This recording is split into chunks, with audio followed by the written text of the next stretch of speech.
എല്ലാവർക്കും നമസ്കാരം. ഞാൻ Ramakrishnan DB MD and CEO of Sharewealth Securities Limited ആണ്. ഒപ്പം സെബി രജിസ്റ്റേർഡ് റിസർച്ച് അനലിസ്റ്റ് കൂടിയാണ്.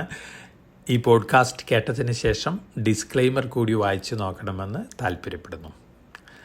വളരെ നല്ലൊരു ആഴ്ചയായിരുന്നു നമ്മളെ സംബന്ധിച്ചും ഗ്ലോബൽ മാർക്കറ്റുകളെ സംബന്ധിച്ചുമൊക്കെ. ഈ ആഴ്ച അമേരിക്കൻ മാർക്കറ്റുകൾ തിങ്കളാഴ്ച ഡൗ ജോൺസ് ഇൻഡെക്സും S&P 500 ഇൻഡെക്സും അതുപോലെ തന്നെ നാസ്ഡാക്ക് കോമ്പോസിറ്റ് ഇൻഡെക്സും നാസ്ഡാക്ക് 100 ഇൻഡെക്സൊക്കെ പുതിയ റെക്കോർഡ് ഹൈ ഹിറ്റ് ചെയ്തിട്ടാണ് വെള്ളിയാഴ്ച ഒരു പ്രോഫിറ്റ് ബുക്കിങ്ങിൽ സ്ലൈറ്റ്ലി വീക്കായിട്ട് ക്ലോസ് ചെയ്തിട്ടുള്ളത്. 5 ആഴ്ച കണ്ടിന്യൂസ് ആയിട്ട് അമേരിക്കൻ മാർക്കറ്റ് മുന്നോട്ട് പോവുകയായിരുന്നു. അതിന് ശേഷമാണ് വെള്ളിയാഴ്ച ഒരു പ്രോഫിറ്റ് ബുക്കിങ്ങിൽ താഴെ വന്നിരിക്കുന്നത് 5 ആഴ്ചയ്ക്ക് ശേഷം. പക്ഷേ നമ്മൾ ഓവറോൾ സിറ്റുവേഷൻ നോക്കുകയാണെങ്കിൽ വലിയ ന്യൂസ് ലോസ് ഒക്കെയാണ് അമേരിക്കൻ മാർക്കറ്റുകളിൽ നിന്നും വന്നുകൊണ്ടിരിക്കുന്നത്. Q4 റിസൾട്ടുകളൊക്കെ വളരെ പ്രോമിസിങ് ആയിട്ടുള്ള ഒരു ഇൻഡിക്കേഷനാണ് അമേരിക്കൻ മാർക്കറ്റിനെ കുറിച്ച് നൽകുന്നത്. അതോടൊപ്പം തന്നെ ടെക്നോളജി രംഗത്ത് നിന്ന് വരുന്ന ന്യൂസ് ലോസ് വളരെ പോസിറ്റീവാണ്. ഈ ഒരു ഇമ്പാക്റ്റാണ് അമേരിക്കയിൽ പൊതുവെ ഒരു ബുള്ളിഷ് സെൻറ്റിമെൻറ്റിന് കാരണമാക്കിയിട്ടുള്ളത്. അതുപോലെ തന്നെ ഗോൾഡ്മാൻ സാക്സ് S&P 500 ടാർജറ്റ് 5200 5200 ആയിട്ട് ഉയർത്തിയിരിക്കുകയാണ് 2024. ഇതും പോസിറ്റീവായിട്ടുള്ളൊരു സെൻറ്റിമെൻറ്റിൻ്റെ തന്നെയാണ് സൂചിപ്പിക്കുന്നത് പൊതുവെ ഗ്ലോബൽ മാർക്കറ്റുകളിൽ. ഇനി നമ്മൾ ജാപ്പനീസ് മാർക്കറ്റ് നോക്കുകയാണെങ്കിൽ ജപ്പാൻ്റെ നിക്കായ് 225 index 1989 December 29 record high hit ചെയ്തിരുന്നു. 38,957.44. 34 വർഷത്തിന് ശേഷം ഒരു പക്ഷേ അടുത്ത തിങ്കളാഴ്ച 19 ജാപ്പനീസ് നിക്കായ് 225 ഈ ഓൾ ടൈം ഹൈ ക്രോസ് ചെയ്യുന്നതാണ് സൂചിപ്പിക്കുന്നത്. വെള്ളിയാഴ്ച 38,875 പോയിന്റ് വന്നിരുന്നു. 38,487.14 ക്ലോസ് ചെയ്തിട്ടുള്ളത്. അപ്പോൾ തിങ്കളാഴ്ച ചൈനീസ് മാർക്കറ്റ് റീഓപ്പൺ ചെയ്യാണ്. ലൂണാർ ഹോളിഡേക്ക് ശേഷം മെറ്റൽ സ്റ്റോക്കുകളൊക്കെ മുന്നേറിയിട്ടാണ് വെള്ളിയാഴ്ച ക്ലോസ് ചെയ്തിട്ടുള്ളത്. അതുപോലെ തന്നെ ക്രൂഡ് ഓയിൽ മുന്നേറിയാണ് വെള്ളിയാഴ്ച ക്ലോസ് ചെയ്തിട്ടുള്ളത്. ഗോൾഡ് മാത്രമാണ് സ്ലൈറ്റ്ലി വീക്കായിട്ട് ക്ലോസ് ചെയ്തിട്ടുള്ളത്. ഗോൾഡ് $10 താഴെയാണ് week to week. Crude oil $83.53 per ബാരലിനാണ് വെള്ളിയാഴ്ച ക്ലോസ് ചെയ്തത്. എല്ലാ മെറ്റൽ ഫ്യൂച്ചേഴ്സും ബെറ്റർ ആയിട്ടാണ് ക്ലോസ് ചെയ്തിട്ടുള്ളത് വീക്ക് ടു വീക്ക്. ഇത് ചൈനീസ് മാർക്കറ്റ് ഓപ്പൺ ചെയ്യുമ്പോൾ മെറ്റൽ സ്റ്റോക്കുകളും സ്പെഷ്യാലിറ്റി കെമിക്കൽ സ്റ്റോക്കുകളിലൊക്കെ മുന്നേറ്റം ഉണ്ടാകുന്നുള്ള എക്സ്പെക്റ്റേഷനാണ്. അതുപോലെ തന്നെ lunar holiday related sales figure travel ഫിഗറുകളൊക്കെ വളരെ പോസിറ്റീവ് ഇമ്പാക്റ്റ് ആണ് ചൈനീസ് എക്കണോമിക്ക് നൽകാൻ പോകുന്നുള്ള എക്സ്പെക്റ്റേഷനും കൂടിയുണ്ട്. അപ്പോൾ തീർച്ചയായിട്ടും നമുക്ക് തിങ്കളാഴ്ച നല്ലൊരു ഓപ്പണിംഗ് ആണ് എക്സ്പെക്റ്റ് ചെയ്യുന്നത്. നമ്മളിപ്പോൾ നമ്മുടെ മാർക്കറ്റിൻ്റെ സിറ്റുവേഷൻ ന്യൂസ് ഫ്ലോസ് നോക്കുകയാണെങ്കിലും പോസിറ്റീവാണ്. മറ്റു ന്യൂസ് ഫ്ലോസ് എല്ലാം തന്നെ വളരെ പോസിറ്റീവായിട്ടുള്ള ഒരു ഇമ്പാക്റ്റാണ് മാർക്കറ്റിനുണ്ടാക്കാൻ പോകുന്നത്. യൂറോപ്പിൽ ബാങ്ക് ഓഫ് അമേരിക്കയുടെ റിസർച്ച് പറഞ്ഞ പ്രകാരം അല്ലെങ്കിൽ സർവേ പറഞ്ഞ പ്രകാരം 2024 56% ഫണ്ട് മാനേജേഴ്സും ജാപ്പനീസ് മാർക്കറ്റാണ് പ്രിഫർ ചെയ്യുന്നത്. അതിൻ്റെ ഒരു ഇമ്പാക്റ്റും കൂടിയുണ്ട്. ജാപ്പനീസ് നിക്കായ് 225 ടാർഗറ്റ് പ്രൈസ് 45,000 ആയിട്ടാണ് ഇപ്പോൾ പ്രഡിക്ഷൻ വന്നിരിക്കുന്നത്. തീർച്ചയായിട്ടും വളരെ പ്രോമിസിംഗ് ആയിട്ട് ന്യൂസാണ്. ഫണ്ടമെൻ്റലി ജാപ്പനീസ് മാർക്കറ്റ് നോക്കുകയാണെങ്കിൽ പ്രൈസ് ടു ബുക്ക് വാല്യൂ ഒക്കെ നോക്കുകയാണെങ്കിൽ 1.3 ടൈംസിനൊക്കെയാണ് ജാപ്പനീസ് മാർക്കറ്റുകൾ ട്രേഡ് ചെയ്യുന്നത്. വളരെ വളരെ താഴെയാണ് ഫണ്ടമെൻ്റൽ പോയിന്റ് ഓഫ് വ്യൂവിൽ. അപ്പോൾ അടുത്ത മാസങ്ങളിലും ജാപ്പനീസ് മാർക്കറ്റ് മുന്നേറാനുള്ള ചാൻസാണ്. ഇത് പൊതുവെ ഒരു പോസിറ്റീവ് സെൻറ്റിമെൻറ്റ് ഏഷ്യൻ മാർക്കറ്റിലുണ്ടാക്കും, നമ്മുടെ മാർക്കറ്റിലുണ്ടാക്കും എന്നുള്ള കാര്യം തീർച്ചയാണ്. ഇനി ബാങ്ക് ഓഫ് അമേരിക്ക സർവേയിൽ പറയുന്നത് യൂറോപ്പിലത്തെ സ്ട്രോങ് കമ്പനികൾ വീണ്ടും മുന്നേറുന്നുള്ള ഒരു ഇൻഡിക്കേഷനാണ് നമുക്ക് കിട്ടിക്കൊണ്ടിരിക്കുന്നത്. ഗ്രാനോലാസ് എന്ന് പറയുന്ന നിക്നെയിമിലാണ് അവർ യൂറോപ്പിലത്തെ ഈ കമ്പനികളെയൊക്കെ വിളിക്കുന്നത്. GSK അതായത് Glaxo Smith Kline, Roche Holdings, ASML Holdings, Nestle, Novartis AG, Novo Nordisk, അതുപോലെ തന്നെ ലോറിയൽ, LVMH, അതുപോലെ തന്നെ അസ്ട്രാസെനെക്ക, സാപ്പ്, സനോഫി, ഈ കമ്പനികളൊക്കെ 2024 മുന്നേറുന്നതാണ് പറയുന്നത്. അപ്പം നമ്മളെ സംബന്ധിച്ച് സനോഫി ഉണ്ട്, നോവാർട്ടിസ് ഉണ്ട്, അതുപോലെ തന്നെ നെസ്ലെ ഉണ്ട്, അസ്ട്രാസെനെക്കയൊക്കെ ഉണ്ട്. ഈ കമ്പനികൾ long term point of view നമ്മുടെ ഇൻവെസ്റ്റേഴ്സിന് ഇൻവെസ്റ്റ് ചെയ്യാനുള്ള ഒരു ഇൻഡിക്കേഷനും കൂടിയാണ് ഈ ബാങ്ക് ഓഫ് അമേരിക്ക സർവേ നൽകുന്ന ഇൻഡിക്കേഷൻ. അപ്പോൾ ഇത് ഇൻവെസ്റ്റേഴ്സിനെ സംബന്ധിച്ച് ലോങ് ടേമിൽ ഇൻവെസ്റ്റ് ചെയ്യുന്ന ഇൻവെസ്റ്റേഴ്സിനെ സംബന്ധിച്ച് വളരെ പോസിറ്റീവായിട്ടുള്ളൊരു ന്യൂസാണ്. ഫണ്ടമെൻ്റലി സ്ട്രോങ് ആയിട്ടുള്ള മൾട്ടി മൾട്ടിനാഷണൽ കമ്പനികളിൽ ഇൻവെസ്റ്റ് ചെയ്യുന്ന ഇൻവെസ്റ്റേഴ്സിന് ഈ സ്റ്റോക്കുകളിലൊക്കെ ലോങ് ടേം പോയിന്റ് ഓഫ് വ്യൂവിൽ ഇൻവെസ്റ്റ് ചെയ്യാവുന്നതാണ്. US മാർക്കറ്റുകൾ തിങ്കളാഴ്ച ഹോളിഡേ ആണ്, പ്രസിഡൻസ് ഡേ ഹോളിഡേ ആണ്. അതുകൊണ്ട് തന്നെ ഗ്ലോബൽ മാർക്കറ്റിൽ US ഇമ്പാക്റ്റ് ഉണ്ടാവില്ല, പക്ഷേ ചൈനീസ് ഇമ്പാക്റ്റ് ഉണ്ടാവും. ചൈനീസ് മാർക്കറ്റ് റീ ഓപ്പൺ ചെയ്യുമ്പോൾ ഉണ്ടാകുന്ന ഇമ്പാക്റ്റ് പോസിറ്റീവ് ആയിരിക്കും എന്നുള്ള എക്സ്പെക്റ്റേഷൻ. അപ്പോൾ നമുക്കൊരു പോസിറ്റീവ് ഓപ്പണിംഗ് തന്നെ മണ്ട ഓപ്പൺ ചെയ്യാം. അതുപോലെ തന്നെ നമ്മളെ സംബന്ധിച്ച് നോക്കുകയാണെങ്കിൽ ഗവൺമെൻറ്റിൻ്റെ ഭാഗത്ത് നിന്ന് ഡിഫൻസ് അക്വിസിഷൻ സംബന്ധിച്ച്, ഡിഫൻസ് ആംസ് ആൻഡ് ആമിനേഷൻ അക്വിസിഷൻ സംബന്ധിച്ച് ന്യൂസ് വന്നിട്ടുണ്ട്. 84,560 കോടി രൂപയുടെ പുതിയ പ്രൊഡക്റ്റുകളാണ് അക്വയർ ചെയ്യാൻ പോകുന്നത്. തേജാസ് ഫ്ലൈറ്റുകളുണ്ട്, അതുപോലെ തന്നെ പലതരത്തിലുള്ള സെൻസേഴ്സ് ഉണ്ട്.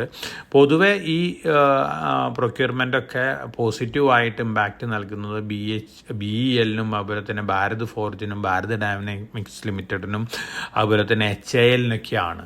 അപ്പോൾ ഈ സ്റ്റോക്കുകൾ പ്രത്യേകിച്ച് Bharat Electronics, Bharat Dynamics Limited, Bharat ഫോർജൊക്കെ നല്ല രീതിയിൽ മുന്നേറാനുള്ള ചാൻസസും ഉണ്ട്. ആ ന്യൂസിൻ്റെ ഡീറ്റെയിൽസൊക്കെ അവൈലബിൾ ആയിട്ടില്ല. അപ്പോൾ അലോക്കേഷനും പ്രൊക്യൂർമെൻറ്റും ഏതെല്ലാം കമ്പനികളിൽ നിന്നാണെന്നുള്ളതൊക്കെ വരുമ്പോൾ തീർച്ചയായിട്ടും അതിൻ്റേതായ പോസിറ്റീവ് ഇമ്പാക്റ്റുകളൊക്കെ ഉണ്ടാവാനുള്ള ചാൻസസ് ഉണ്ട്. ഇത്തരത്തിലുള്ള സ്റ്റോക്കുകളൊരു മുന്നേറ്റം നമുക്ക് പ്രതീക്ഷിക്കാം. അതുപോലെ തന്നെ call and lignite gasification government വലിയ പ്രയോറിറ്റിയാണ് നൽകിയിട്ടുള്ളത്. ഇത് വളരെ പോസിറ്റീവ് ഇമ്പാക്റ്റ് ഉണ്ടാക്കുന്നത് കോൾ ഇന്ത്യക്കും അതുപോലെ തന്നെ നെയ്വേലി ലിഗ്നൈറ്റ് കോർപ്പറേഷനൊക്കെയാണ്. Already Coal India power sector രംഗത്തേക്ക് വലിയ രീതിയിലുള്ള ഇൻവെസ്റ്റ്മെൻ്റ് ആണ് നൽകിക്കൊണ്ടിരിക്കുന്നത്. അതുപോലെ തന്നെ Neyveli Lignite Corporation solar power രംഗത്തും വലിയ രീതിയിലുള്ള ഇൻവെസ്റ്റ്മെൻ്റ് ആണ് നടത്തിക്കൊണ്ടിരിക്കുന്നത്. ഈ കമ്പനികളെ സംബന്ധിച്ചും വളരെ പോസിറ്റീവായിട്ടുള്ള ന്യൂസാണ്. ഒപ്പം ഇവരായിട്ടുള്ള JV ഫോം ചെയ്തിട്ടുള്ള Gas Authority of India, GAIL, BHEL കമ്പനികളെ സംബന്ധിച്ചൊക്കെ ഈ ന്യൂസ് ഫ്ലോസ് വളരെയധികം പോസിറ്റീവ് ഇമ്പാക്റ്റ് ഉണ്ടാക്കുന്ന ഒരു ന്യൂസ് ഫ്ലോ തന്നെയാണ്. അതുപോലെ തന്നെ M&Mഉം വോൾസ്വാഗനായിട്ടൊരു ടൈപ്പ് വന്നിരിക്കുകയാണ്.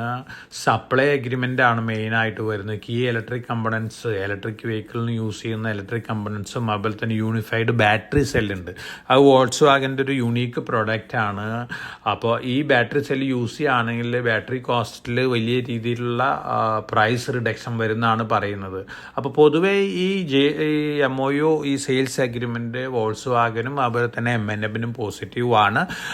ആദ്യമായിട്ടാണ് വോൾസ്വാഗൻ ഇത്തരത്തിലുള്ള വലിയ ഓട്ടോമൊബൈൽ കമ്പനി ആയിട്ട് ഇത്തരത്തിലുള്ളൊരു അഗ്രിമെൻറ്റിൽ ഏർപ്പെടുന്നത്. അപ്പോൾ M&Mനെ സംബന്ധിച്ച് നോക്കുകയാണെങ്കിലും വളരെ പോസിറ്റീവ് ആണ്. കാരണം SUV സെഗ്മെൻറ്റിൽ ഗ്ലോബലി ഇന്ന് ഏറ്റവും കൂടുതൽ ഓർഡർ ബാക്ക്ലോഗുള്ള കമ്പനിയാണ് M&M. 2,56,000 SUVകളുടെ ബുക്കിംഗ് ആണ് സ്റ്റിൽ ഉള്ളത്. അപ്പോൾ തീർച്ചയായിട്ടും M&M ഒരുപക്ഷെ 2,000 രൂപയൊക്കെ ക്രോസ് ചെയ്ത് പോകാനുള്ള സാധ്യതകളാണ് കാണുന്നത്. ഗുജറാത്ത് ഫ്ലൂറോ കെമിക്കൽസിൻ്റെ സബ്സിഡിയറി GFCL EV പ്രൊഡക്ട്സ് ഉണ്ട്. അവരും വലിയ രീതിയിലുള്ള ഇലക്ട്രിക് EV പ്രൊഡക്റ്റുകൾ ലോഞ്ച് ചെയ്യുകയാണ്. 40% ബിസിനസ് അവർ ഡൊമസ്റ്റിക് എക്സ്പെക്റ്റ് ചെയ്യുന്നുള്ളൂ, 60% എക്സ്പോർട്ടാണ് എക്സ്പെക്റ്റ് ചെയ്യുന്നത്. 6,000 കോടിയാണ് സ്പെൻഡ് ചെയ്യാൻ പോകുന്നത്. അപ്പോൾ ഈ കമ്പനിയെ സംബന്ധിച്ചും പോസിറ്റീവ് ന്യൂസ് ഇമ്പാക്റ്റ് ഉണ്ടാക്കുന്ന ഒരു ന്യൂസ് തന്നെയാണ്.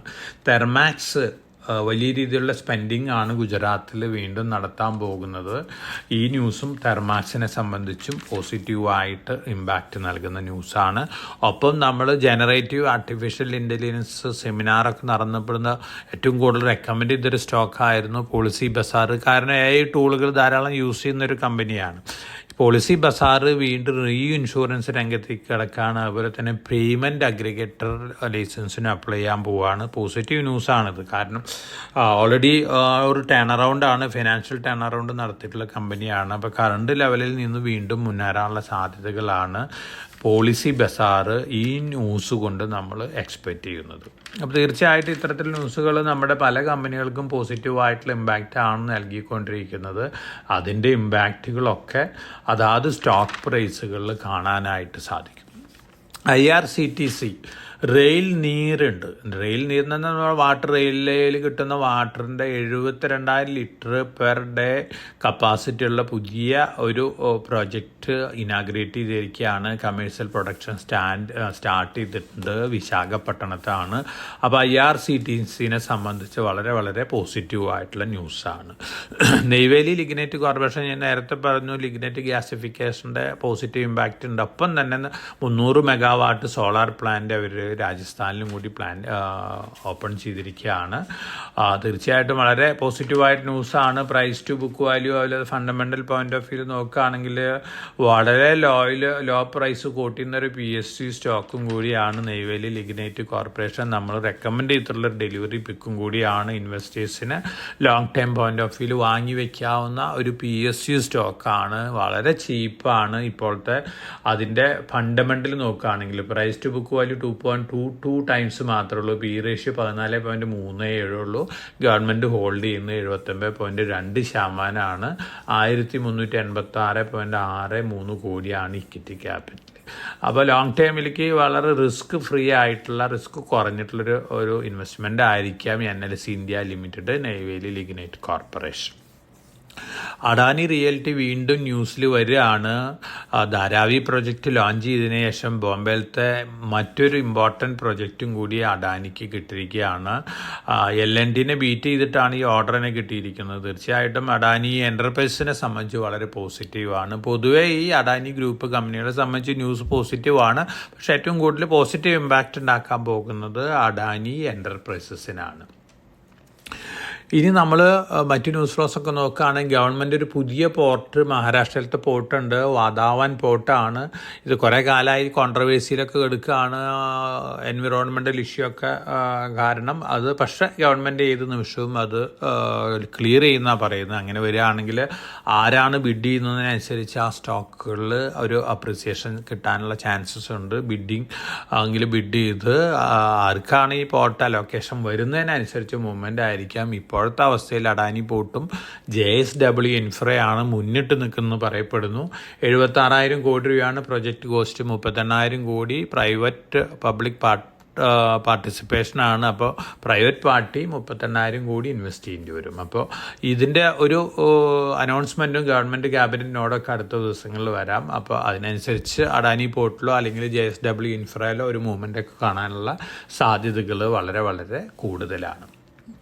ബാങ്ക് ഓഫ് അമേരിക്ക, മെറിൽ, അതുപോലെ തന്നെ ബ്ലൂംബർഗിൻ്റെ സർവേ പ്രകാരം അവർ ഒരു റിസർച്ച് പുറത്തിറക്കിയിട്ടുണ്ട്. മാർക്കറ്റുകൾ ബബിൾ സിനാരിയോയിൽ മാർക്കറ്റുകളുടെ അപ്രീസിയേഷനും PE എങ്ങനെയായിരുന്നു. ഇപ്പോൾ മാഗ്നിഫിസൻറ്റ് 7 ഉണ്ട്. അമേരിക്കയിലെ ഏറ്റവും പ്രോമിനൻ്റ് ആയിട്ടുള്ള 7 ടെക്നോളജി സ്റ്റോക്കുകളുടെ ഒരു അപ്രീസിയേഷനും ഈ ബബിൾ എറയിലുള്ള സ്റ്റോക്ക് മാർക്കറ്റിൽ അതാത് ഇൻഡെക്സുകളുടെ അപ്രീസിയേഷനും PE റേഷ്യോ കമ്പാരിസനാണ്. അപ്പോൾ ജാപ്പനീസ് മാർക്കറ്റ് ബബിളായിട്ട് കണക്കാക്കിയിരുന്ന 1986-89 കാലഘട്ടത്തിലാണ് നിക്കൈ 225 ലോവർ ലെവലിൽ നിന്ന് 149% അപ്രീഷിയേറ്റ് ചെയ്തത്. പക്ഷെ അന്നത്തെ peak PE ratio, price earning ratio 67 ആയിരുന്നു. അതുപോലെ തന്നെ .com bubble Nasdaq index 192% appreciate ചെയ്തത്. 65 ആയിരുന്നു ഹൈ PE. അതുപോലെ തന്നെ ഫാങ് സ്റ്റോക്കുകളുണ്ട് 2021 Facebook, Apple, Amazon, Netflix, Google ആയിട്ട്. അതും ഒരു ഇൻഡെക്സ് ആയിട്ട് ഫോം ചെയ്തിരുന്ന ന്യൂയോർക്ക് സ്റ്റോക്ക് എക്സ്ചേഞ്ചിൽ ഫാങ് ഇൻഡെക്സ് 225% അപ്രീഷിയേറ്റ് ചെയ്തത്. പീക്ക് PE 60 ആയിരുന്നു. പക്ഷേ ഇപ്പോൾ മാഗ്നിഫിസൻറ്റ് സ്റ്റോക്കുകളുണ്ട്. 7 സ്റ്റോക്കുകളുടെ ടോട്ടൽ അപ്രീസിയേഷൻ വന്നിട്ടുള്ള 7 സ്റ്റോക്കുകളിലും കൂടി ആവറേജ് നോക്കുകയാണെങ്കിൽ 139% അപ്രീഷിയേറ്റ് ചെയ്തിട്ടുള്ളൂ. അതുപോലെ തന്നെ PE നോക്കുകയാണെങ്കിൽ ആവറേജ് PE 45 ഉള്ളൂ. അപ്പോൾ ഈ സർവേ ഇൻഡിക്കേറ്റ് ചെയ്യുന്നത് ടെക്നോളജി സ്റ്റോക്കുകൾ വീണ്ടും റാലിക്കുള്ള സാധ്യത തന്നെയാണ്. കാരണം ബബിൾ സിനാരിയോ ആയിട്ട് കമ്പയർ ചെയ്യുമ്പോൾ ഇപ്പോഴത്തെ ഒരു അപ്രീസിയേഷൻ അത്ര എത്തിയിട്ടില്ല. വീണ്ടും ധാരാളം ചാൻസസ് ഉണ്ട് മാർക്കറ്റ് അപ്വേർഡ് മൂവ്മെൻറ്റ് എന്നുള്ളൊരു ഇൻഡിക്കേഷനാണ്. ഇത് നിങ്ങളുടെ അറിവിലേക്കായിട്ട് തന്നിട്ടുള്ളൊരു ന്യൂസാണ്. ഇത്തരത്തിലുള്ള സർവേ ഒക്കെ നമ്മൾ മനസ്സിലാക്കി വെക്കണം. കാരണം നമ്മുടെ ഇൻവെസ്റ്റ്മെൻറ്റ് ഡിസിഷനിൽ ഇത്തരത്തിലുള്ള ഇൻഡിക്കേഷൻ വളരെ നല്ല ഒരു ഡിസിഷൻ എടുക്കാനായിട്ട് നിങ്ങളെല്ലാവരും പ്രാപ്തരാക്കുന്നതാണ് ഞാൻ വിശ്വസിക്കുന്നത്.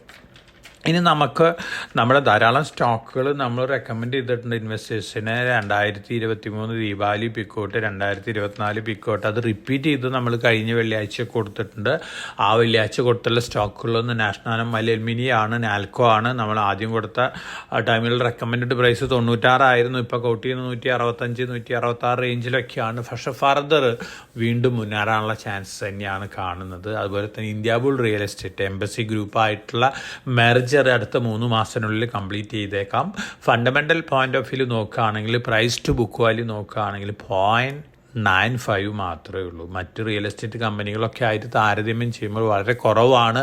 ഇനി ഇവർ മെർജ് ചെയ്യാൻ പോകുന്ന എംബസി ഗ്രൂപ്പൊക്കെ ആയിട്ടാണ്, വളരെ പ്രോമിനൻറ്റ് ഗ്രൂപ്പാണ്. അപ്പോൾ അത് കഴിഞ്ഞാൽ ഒരു റീറേറ്റിംഗ് വരാനുള്ള സാധ്യതകളാണ്. 118-120 റേഞ്ചൊക്കെയാണ് ട്രേഡ് ചെയ്യുന്നത്.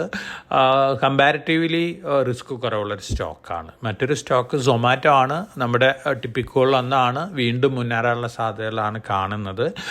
ധാരാളം പോസിറ്റീവ് ന്യൂസ് ഫ്ലോസ് വരുന്നുണ്ട്. അപ്പം ഒരു ടേൺ അറൗണ്ട് പെർഫോമൻസ് ആണ്. ജനറേറ്റീവ് AI ടൂളുകൾ ധാരാളം യൂസ് ചെയ്യുന്നൊരു കമ്പനിയാണ്. അതുകൊണ്ട് തന്നെ പ്രോഫിറ്റബിലിറ്റി വീണ്ടും കൂടാനുള്ള ചാൻസസ് തന്നെയാണ് കാണുന്നത്. HDFC നമുക്കറിയാം, നമ്മുടെ തന്നെ സ്ട്രോങ് റെക്കമെൻഡേഷനാണ്. 1700 പോയി പിന്നെ താഴെ വന്നു. വലിയ രീതിയിലുള്ള നെഗറ്റീവ് റെക്കമെൻഡേഷൻസൊക്കെയാണ് വന്നുകൊണ്ടിരിക്കുന്നത്. പക്ഷേ ഏറ്റവും ഫണ്ണി തിങ് എന്തോന്ന് വെച്ച് കഴിഞ്ഞാൽ ഏറ്റവും കൂടുതൽ മ്യൂച്വൽ ഫണ്ടുകൾ ഇപ്പോൾ വാങ്ങിക്കൊണ്ടിരിക്കുന്ന സ്റ്റോക്കുകളിലൊന്ന് HDFC ആണ്. അതുപോലെ തന്നെ ഫോറിൻ പോർട്ട്ഫോളിയോ ഇൻവെസ്റ്റേഴ്സൊക്കെ അത് വാങ്ങിക്കൊണ്ടിരിക്കുകയാണ്. അപ്പോൾ ഡാം ചീപ്പ് ലെവലിലൊക്കെയാണ് ട്രേഡ് ചെയ്യുന്നത്. മാക്സിമം റിസ്ക് എന്ന് പറയുന്നത് 100 രൂപയ്ക്ക് ഉണ്ടാവുള്ളൂ. അപ്പോൾ ഇൻവെസ്റ്റേഴ്സിനെ സംബന്ധിച്ച് ലോങ് ടേം പോയിന്റ് ഓഫ് വ്യൂവിൽ വാങ്ങി വയ്ക്കാവുന്ന സ്റ്റോക്കുകളിലൊന്നാണ് HDFC ബാങ്ക്. അപ്പം നമ്മൾ കണ്ടിന്യൂസ് ആയിട്ട് റെക്കമെൻഡ് ചെയ്യുന്ന സ്റ്റോക്കാണ് വേദാന്ത ലിമിറ്റഡ്. ഈ വർഷം അതിൻ്റെ ഡീമർജർ വരെയാണ്. 6 കമ്പനിയായിട്ട് ലിസ്റ്റ് ചെയ്യാണ്. ഒപ്പം തൂത്തുക്കുടിയിലത്തെ പ്ലാന്റ് റീഓപ്പൺ ചെയ്യാനായിട്ട് സുപ്രീം കോടതിയുടെ വിധി നമ്മൾ റീഡ് ചെയ്യുകയാണെങ്കിൽ തമിഴ്നാട് ഗവൺമെൻറ്റും അതുപോലെ തന്നെ വേദാന്ത ലിമിറ്റഡ് മാനേജ്മെൻറ്റും ചർച്ച ചെയ്ത് തീരുമാനിക്കാനാണ് പറഞ്ഞിരിക്കുന്നത്. സുപ്രീം കോടതി ഈ പ്രൊജക്റ്റ് രാജ്യത്തിന് നഷ്ടമാണ്, അതുകൊണ്ട് പ്രൊജക്റ്റ് ഓപ്പൺ ചെയ്യുന്നുള്ളൊരു ഇൻഡിക്കേഷനാണ് നൽകിയിരിക്കുന്നത്. അതേസമയം കമ്പനിക്ക് ഫേവറബിളായിട്ട് ഒന്നും പറഞ്ഞിട്ടില്ല, പക്ഷേ അമിക്കബിളായിട്ട് സെറ്റിൽ ചെയ്യാനാണ് പറഞ്ഞിരിക്കുന്നത്. അതൊരു സെറ്റിൽമെൻറ്റ് വരികയാണെങ്കിൽ തീർച്ചയായിട്ടും വേദാന്ത ലിമിറ്റഡ് വലിയ രീതിയിൽ മുന്നേറും. അതിൻ്റെ ഇൻഡിക്കേഷനൊക്കെ ഉണ്ട്. കാരണം സ്റ്റെർലൈറ്റ് പ്ലാന്റിലെ പല തൊഴിലാളികളെയും ന്യൂലി റിക്രൂട്ടഡ് ആൾക്കാരെയൊക്കെ കോയമ്പത്തൂർ വന്ന് കമ്പനി മാനേജ്മെൻറ്റ് ട്രെയിനിങ് കൊടുക്കുന്നുള്ള ന്യൂസുകളൊക്കെ ഉണ്ട്. അപ്പോൾ അതൊരു ഇൻഡിക്കേഷനാണ്, നമുക്കൊരു സെറ്റിൽമെൻറ്റ് ഉണ്ടാവും എന്നുള്ളൊരു ഇൻഡിക്കേഷനാണ് നൽകുന്നത്. അപ്പോൾ വേദാന്ത ലിമിറ്റഡ് നമ്മുടെ കണ്ടിന്യൂസ് റെക്കമെൻഡേഷനാണ്. 2024 പിക്കുകളിലൊന്നാണ്. അതുപോലെ തന്നെ നമ്മുടെ ദീപാവലി പിക്കുകളിലൊന്നാണ്. അപ്പോൾ എല്ലാവരും ഇൻവെസ്റ്റ്മെൻറ്റിലും ഈ കമ്പനി ഉണ്ടാവുന്ന ഒന്നാണ്. 6 കമ്പനിയായിട്ട് ലിസ്റ്റ് ചെയ്യും. മിനറൽസ് ആൻഡ് മെറ്റൽസ് രംഗത്ത് വളരെ പ്രോമിസിംഗ് ആയിട്ട് റിട്ടേൺ കിട്ടാനായിട്ട് ഈ ഇൻവെസ്റ്റ്മെൻറ്റ് സഹായിക്കുന്നുള്ളൊരു എക്സ്പെക്റ്റേഷനാണ് എനിക്കുള്ളത്. ഇനി നമ്മൾ ഓവറോൾ ന്യൂസ് ഫ്ലോസ് വന്നുകൊണ്ടിരിക്കുന്ന ന്യൂസ് ഫ്ലോസ് എല്ലാം തന്നെ വളരെ വളരെ പോസിറ്റീവൊക്കെയാണ്. എന്നിരുന്നാലും ധാരാളം റിസ്കി ന്യൂസുകളൊക്കെ വന്നുകൊണ്ടിരിക്കുന്നുണ്ട്. നമ്മുടെ ഫാർമേഴ്സ് സ്ട്രൈക്ക് തന്നെയാണ് ഇതിൽ ഏറ്റവും മേജറായിട്ടുള്ളത്. അപ്പോൾ ഞായറാഴ്ച നടക്കുന്ന ചർച്ചയിൽ ഒരു പക്ഷേ ഒത്തുതീർപ്പാവാം. അങ്ങനെ വരികയാണെങ്കിൽ ആ ഒരു നെഗറ്റീവ് ഇമ്പാക്റ്റും നമ്മൾ ഓവർകം ചെയ്യും. ഇനി നമുക്ക് ഇലക്ഷൻ റിസൾട്ടാണ്, ഇലക്ഷൻ ഡിക്ലറേഷനാണ്. അടുത്ത ദിവസങ്ങളിൽ ഇലക്ഷൻ ഡേറ്റ് ഡിക്ലെയർ ചെയ്യാം. അപ്പോൾ ഒരു പ്രീ ഇലക്ഷൻ റാലിയൊക്കെ നമുക്ക് എക്സ്പെക്റ്റ് ചെയ്യാനായിട്ട് സാധിക്കും. അപ്പോൾ ആ പ്രീ ഇലക്ഷൻ റാലിയിൽ ഒരു പക്ഷേ നമ്മുടെ നിഫ്റ്റിയും സെൻസസ് പുതിയ ഹൈ ഹിറ്റ് ചെയ്യുന്നുള്ള എക്സ്പെക്റ്റേഷനാണ്. പക്ഷേ എന്നിരുന്നാലും എല്ലാവരും മനസ്സിലെത്തേണ്ട ഒരു കാര്യം, നമ്മുടെ മാർക്കറ്റ് PE നോക്കുകയാണെങ്കിൽ വളരെ ഹൈ PEയിലാണ് ട്രേഡ് ചെയ്യുന്നത്. നല്ല പ്രോഫിറ്റബിലിറ്റി ഉള്ള ഇൻവെസ്റ്റേഴ്സ്, നല്ല പ്രോഫിറ്റബിലിറ്റി ഉള്ള സ്റ്റോക്കുകൾ കുറേയൊക്കെ പ്രോഫിറ്റ് ബുക്കിംഗ് നടത്തുന്നത് നല്ലൊരു ഡിസിഷനൊക്കെ ആയിരിക്കാം. കാരണം നമ്മൾ ഈ ഇപ്പോഴത്തെ അവസ്ഥയിൽ നമ്മുടെ പാർലമെൻറ്റ് ഇലക്ഷൻ ഔട്ട്കം ഒക്കെ ഒരു പരിധിവരെയൊക്കെ മാർക്കറ്റിൽ ഡിസ്കൗണ്ടുകളാണ്. ഓവറോൾ ഒരു നെഗറ്റീവ് ഒരു റിസൾട്ട് വരികയാണെങ്കിൽ മാത്രമാണ് അതിന് ഒരു നെഗറ്റീവ് ഇമ്പാക്റ്റ് ഉണ്ടാവാനായിട്ട് സാധ്യതകളൊക്കെ ഉള്ളൂ. അപ്പോൾ വളരെ പോസിറ്റീവായിട്ട് വളരെ പ്രോമിസിങ് ആയിട്ടുള്ള ഡേയ്സൊക്കെയാണ് നമുക്ക് മുന്നിലുള്ളത്. അപ്പോൾ വളരെ വളരെ കോഷ്യസ് ആയിട്ട് മാർക്കറ്റിൽ മൂവ് ചെയ്യേണ്ടത് ആവശ്യമാണ്. കാരണം ജിയോ പൊളിറ്റിക്കൽ ടെൻഷൻ വലിയൊരു ടെൻഷൻ തന്നെയാണ്. ഇസ്രായേലും ഹമാസും തമ്മിൽ വീണ്ടും യുദ്ധം അല്ലെങ്കിൽ വീണ്ടും വലിയ രീതിയിലുള്ള ഫൈറ്റൊക്കെ നടന്നുകൊണ്ടിരിക്കുകയാണ്. അതുപോലെ തന്നെ ഉക്രൈൻ റഷ്യ അവിടെയും ഫൈറ്റ് നടന്നുകൊണ്ടിരിക്കുകയാണ്. അൺഎക്സ്പെക്റ്റഡ് ആയിട്ട് എന്തെങ്കിലുമൊക്കെ സംഭവിച്ചാൽ അതിൻ്റെ നെഗറ്റീവ് ഇമ്പാക്റ്റ് ഒക്കെ ഉണ്ടാവാം നമ്മുടെ മാർക്കറ്റിലും ഗ്ലോബൽ മാർക്കറ്റിലൊക്കെ. അപ്പോൾ വളരെ കോഷ്യസ് ആയിട്ട് മൂവ് ചെയ്യുക. അപ്പോൾ അടുത്ത ദിവസങ്ങളിൽ നമ്മളെ സംബന്ധിച്ച് വളരെ പോസിറ്റീവായിട്ടുള്ള ഇമ്പാക്റ്റ് നൽകുന്ന ഇൻവെസ്റ്റ്മെൻറ്റ് ഡിസിഷൻ എടുക്കാനുള്ള ദിവസങ്ങളായിരിക്കട്ടെ എന്ന് ഞാൻ ആശംസിച്ചുകൊണ്ട് ഞാൻ ഇന്നത്തെ പോഡ്കാസ്റ്റ് ഇവിടെ അവസാനിപ്പിക്കുകയാണ്. Thank you.